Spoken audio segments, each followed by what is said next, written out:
All right, let's get into it, guys. So we're going to start off today talking a little bit about volume, the importance of volume and stuff like that. Because I think that it doesn't get talked about enough and focused enough when it is, in my mind, as part of my trading system, it is one of the aspects that's non-negotiable for me. So let's talk about it. Let's discuss it. And then what we're going to do is we're just going to help out Michelle here with she's been having a rough time with her trade. So we thought that we would, she's been kind enough to, put it out there and send us a chart. And we're just going to go through it and kind of help her, which I'm certain is going to help you guys as well, because no doubt you're facing some challenges at the moment. As we all are. Like, I'm personally always fighting my own demons and my own things on this. So it's took me a long time to get where I am today. So if I can help accelerate that for everyone, that's what we're here for. So let's go. So, when we're talking about volume, all right, volume is essential to pushing the price up and down in the market. That is the whole, if you guys think about how price works and how price accelerates, if you think about just auction theory in general, right? You think about how an auction on a house works. If you get a group of people, you're at a house auction and a group of people really want the house, you're getting a volume of bids. People are bidding and pushing the price up higher and higher and higher, right? Because you're getting volume and you've got liquidity. People are throwing money at it and it keeps pushing the price up. If you don't have volume, what happens? You hear crickets, right? Nothing happens. The price sits there. It doesn't meet its reserve or whatever, and it fails. And essentially, it goes back on the market, potentially listed at a lower price, because you just don't have the interest in the market. And the price, what happens as a seller? You drop the price more, you drop the price more, you drop the price more, until all of a sudden volume comes in and there's interest. And you hope that the interest then pushes the price back up a little bit. Exactly how this market works here. It's no different to that. It's the same theory. But what we've got is we have the benefit, right? And I'm saying benefit, that we have market makers, which is a plug-in company that provides ongoing liquidity. So if you come in here and you go, I want to buy Bitcoin at this price and I want to buy this much of it, there's always someone there that will sell it to you. And that's the market maker's job, is to sell you the Bitcoin so that you've always got it. So there's always something available there for you to buy. But we still need to have the activity of the liquidity to keep pushing the prices up or down, depending on what you're doing, buying or selling, right? So as a first couple of steps, does that make sense to everyone? Just put a 1 in the chat. I just want to make sure that we're all following it, because once you can conceptualize this, I find it really does change how you look at trading and how you make your decisions when it comes to taking trades. Awesome. No one put in a 5, so I don't have to slap anyone. All right. 1s all around. Well done. Cool. So that's where we want to trade, where there is liquidity and where there is interest.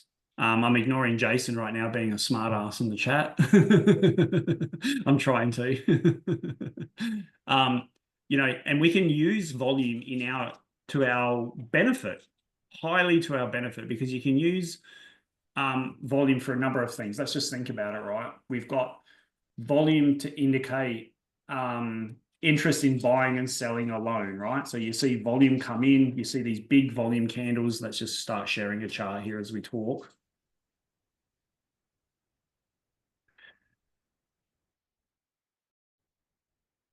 All right, so we start seeing, this section here. Let me just hide all this other stuff for now, because I don't want you to get confused by anything else. So right now, all we've got on the screen is price candles, and this is relative volume. So this is just volume. You've got the white candles are the buyers are winning on the volume, and then you've got these darker colored ones, which are essentially red candles, where the sellers are winning the volume, right? So it's just relative volume. Who's winning, the buyers or the sellers?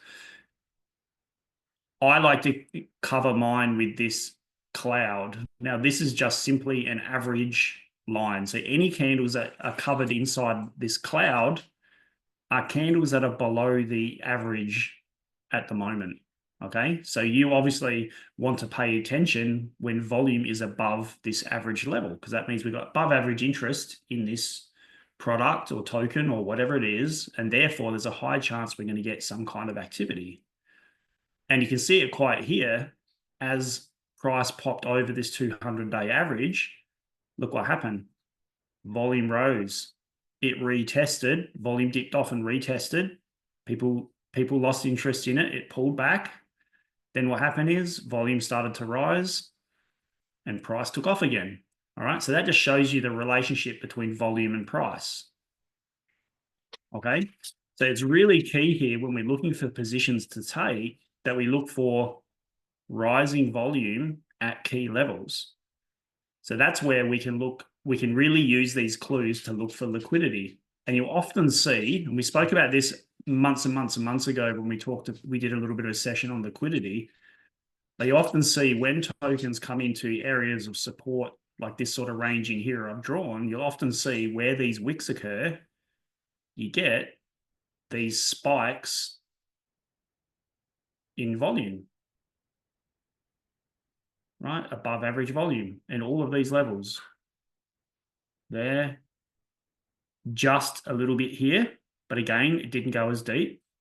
So yeah, you can see this is where you can use volume and price to show where liquidity lies. So it would be safe to bet that if price did dribble all the way down into this zone for Bitcoin, it would be a safe bet to say there's probably going to be buying pressure at this region, right? Give me another one. I want to see if everyone understands that concept as well, because this is very key, and make this part of your analysis to look at as well, right? Can you repeat it again? No. Was that a serious question? Because I will if it was a serious question. Yeah, it is. It is. Yeah. Cool. And the thing about the cloud, I mean, if you can show people how to do that as well on the. Yeah. No worries. So with regards to the cloud at the start here, so this is your relative volume. Now, this normally appears within this chart, but if you go into your settings here and you click on your volume setting, you can actually move it to a separate pane, which is what I've done. So now I don't have this chart with any of these large candles interfering with my chart candles. So you can also go into your settings here, settings. Now, under style, I have, where is it? Volume moving average, okay? You can set that as a line, okay? See how there's a faint line there?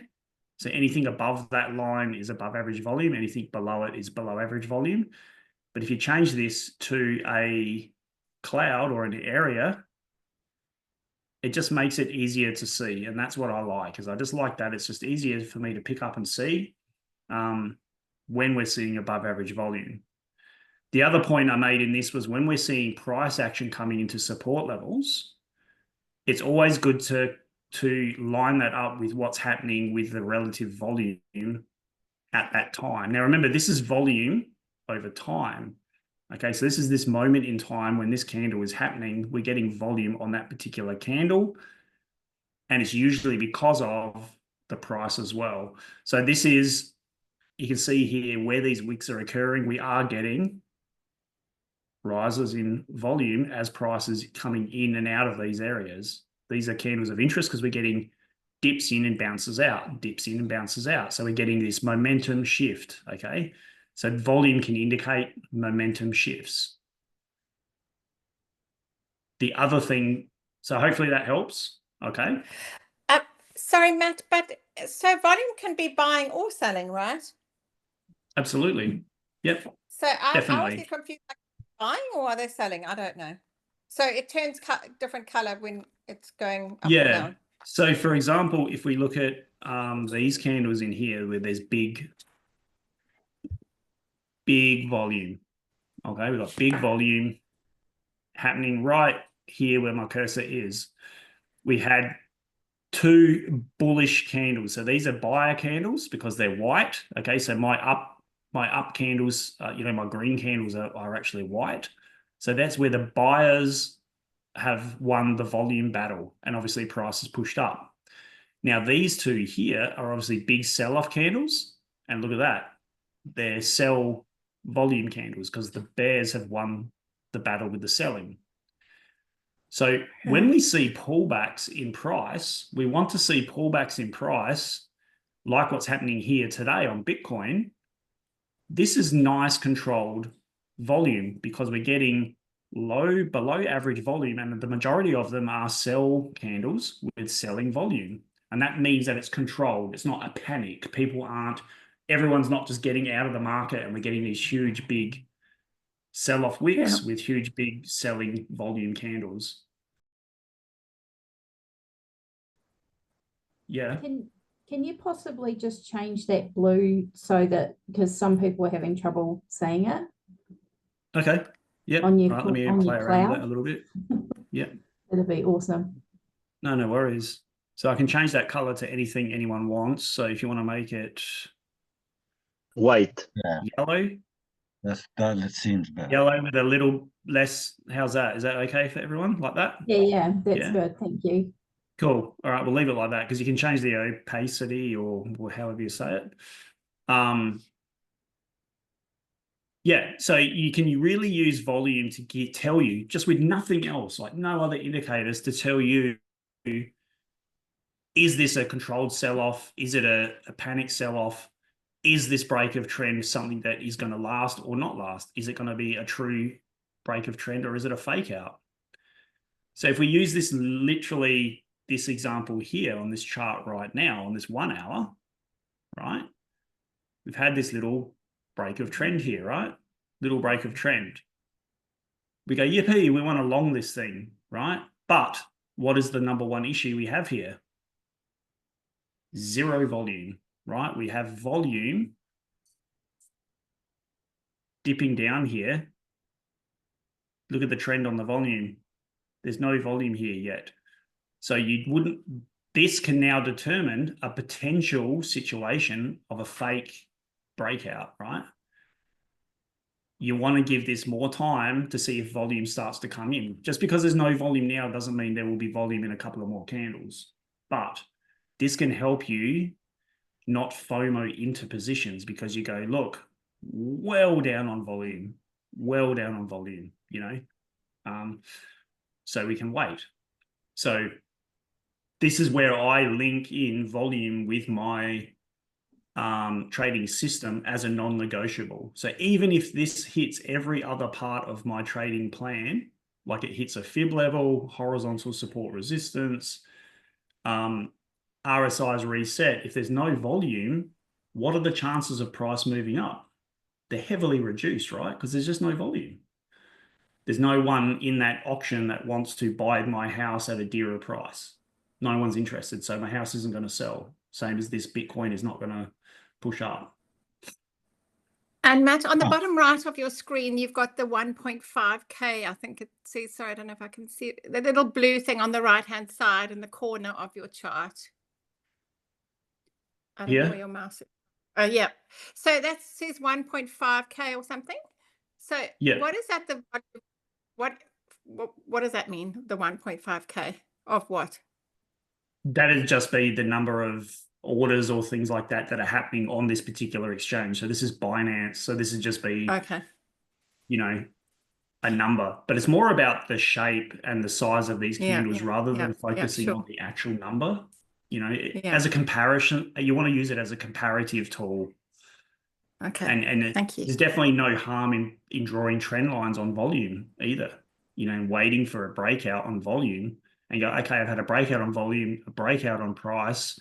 My RSI is, if I'm using the MACD is now crossed over to the upside, or my RSI is crossed over to the upside, using all of these things.